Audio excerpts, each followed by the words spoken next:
दिल्ली में शिक्षा, स्वास्थ्य, बिजली और कई क्षेत्रों में ज़बरदस्त सुधार करने के बाद यातायात के क्षेत्र को, ट्रांसपोर्ट के सेक्टर को दिल्ली सरकार लोगों के लिए आरामदेह और इंटरनेशनल स्टैंडर्ड का बनाने जा रही है।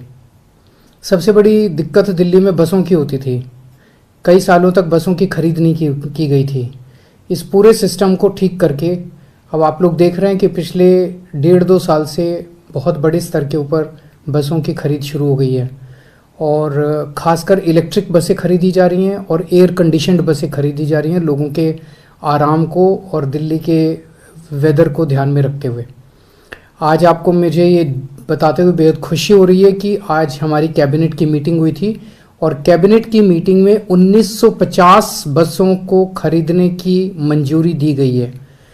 ये 1950 बसें अगस्त-सितंबर से आनी चालू हो जाएंगी और अगले साल सितंबर के महीने तक ये सारी बसें आ जाएंगी। इसके अलावा अभी फ़िलहाल हमारे पास 7200 बसें हैं। आज तक दिल्ली के इतिहास में 7200 बसें भी आज तक कभी नहीं रही थी। 7200 बसें हैं, 1950 बसें और आ जाएंगी और लगभग 4800 बसों के फ्रेश टेंडर दिए जा रहे हैं। इसके अतिरिक्त फ्रेश टेंडर 4800 बसों के दिए जा रहे हैं। लेकिन साथ साथ अगले 2-3 साल के अंदर कई बसें पुरानी हो जाएंगी, उनकी लाइफ ख़त्म हो जाएगी, उन्हें रिप्लेस करना पड़ेगा। इन सारी चीज़ों को अगर हम जमा घटा करें तो दिसंबर 2024 तक हमारे पास दिल्ली की सड़कों पे 11,910 बसें होंगी। ये जो दिल्ली की रिक्वायरमेंट है उसके अनुरूप है। दिल्ली को लगभग 11-12 हज़ार बसों की ज़रूरत है। दिसंबर 2024 तक हम ये टारगेट अपना पूरा कर लेंगे कि हमारे पास लगभग 11,910 बसें होंगी, तो पर्याप्त बसें होंगी।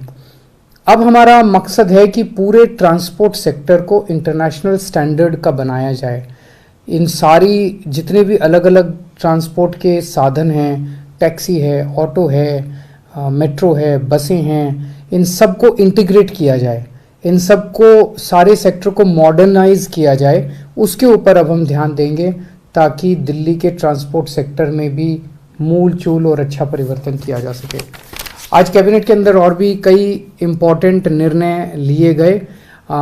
एक जो सबसे इम्पॉर्टेंट निर्णय लिया गया कि हमने बजट में अनाउंस किया था कि हम अर्बन फार्मिंग करेंगे। अर्बन फार्मिंग मतलब middle class, upper class, lower middle class लोगों के घरों में, जिन जिन लोगों के घरों में थोड़ी बहुत जगह है बालकनी में, छत पे, और वो अगर छोटी मोटी फार्मिंग करना चाहते हैं, सब्जियां उगाना चाहते हैं, फ्रूट्स उगाना चाहते हैं, तो हम उनको सब्जियां, फ्रूट्स उगाना सिखाएंगे।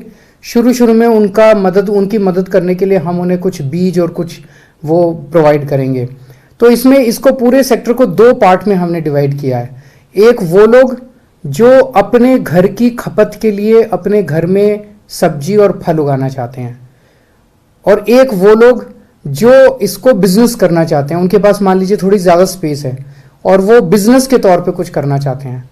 जो लोग अपने घर की खपत के लिए उगाएंगे उन्हें सेहतमंद अच्छी ऑर्गेनिक सब्जियां मिलेंगी और उनकी बचत भी होगी, क्योंकि सब बाजार से सब्जियां खरीदनी नहीं पड़ेंगी, उतना पैसा बचेगा।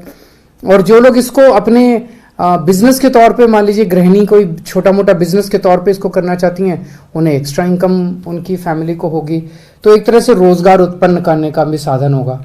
तो इसके लिए हम कई बड़े स्तर पे एक्सपर्ट्स को हायर कर रहे हैं और इंडियन एग्रीकल्चर रिसर्च इंस्टीट्यूट के साथ हम लोग इसके साथ टाई अप करने जा रहे हैं। ये एक्सपर्ट्स जो हैं पूरे दिल्ली में वार्ड के लेवल पे 400 के करीब वर्कशॉप्स ऑर्गेनाइज की जाएंगी लोगों को ट्रेनिंग देने के लिए अपने घर की खपत के लिए, और लगभग 600 के करीब वर्कशॉप्स की जाएंगी लोगों को बिजनेस सिखाने के लिए। तो 1000 के करीब हम वर्कशॉप्स करेंगे। 1000 एक वर्कशॉप में हमें उम्मीद है 25-25 लोग आएंगे, तो 25,000 लोगों को, 25,000 फैमिलीज को पहले साल में हमें उम्मीद है इसका फायदा होगा। आज इसके बारे में भी निर्णय लिया गया। अभी तक कोरोना को देखते हुए दिल्ली सरकार लोगों को फ्री राशन दे रही थी। जो राशन की दुकान से आपको राशन मिलता है वो राशन सरकार काफ़ी कम पैसे में देती है, लेकिन वो भी पैसा नहीं ले रही थी पिछले कुछ सालों से दिल्ली सरकार। उस स्कीम को 30 सितंबर तक और आगे बढ़ा दिया गया है, यानी कि आने वाले महीनों में भी आपको फ्री राशन, बिल्कुल मुफ्त राशन मिलता रहेगा। दिल्ली के जो गांव हैं, दिल्ली के गांवों को विकास करने के लिए हमने कुछ वर्ष पहले स्कीम निकाली थी कि हर गांव में 2 करोड़ रुपए के विकास कार्य करेंगे। लोग बताएंगे कि ये सड़क बना दो, यहाँ पे पानी का नलका बना दो, यहाँ पे ये चौपाल बना दो, जो लोग बताएंगे वो काम हम करेंगे। लेकिन एक चीज़ देखने में आ रही है, दिक्कत आ रही थी लोगों को कि मान लीजिए कोई सड़क है, वो सड़क 3 गांव से होकर गुजरती है, तो ऐसी एसेट्स जो हैं वो जो कि 3-3, 4-4 गांव के बीच में से मल्टी विलेज के एसेट्स हैं, उनका इस स्कीम के तहत उनका रख रखाव नहीं हो पा रहा था। इसे आज हम लोगों ने कैबिनेट में इस दुविधा को दूर कर दिया है। अब एक विधानसभा के अंदर जितने गांव हैं वो टोटल बजट उन गांवों के ऊपर कैसे भी खर्च किया जा सकता है। अगर 3 गांव मिलके कोई मांग करते हैं तो उनको दे दिया जाएगा, किसी एक गांव में ज़रूरत है तो उस गांव को दिया जाएगा। तो ये कई सारे महत्वपूर्ण निर्णय आज आपकी सरकार ने, आपकी कैबिनेट ने लिए। मैं उम्मीद करता हूँ इससे आपकी ज़िंदगी में और सहूलियत होगी। बहुत बहुत शुक्रिया।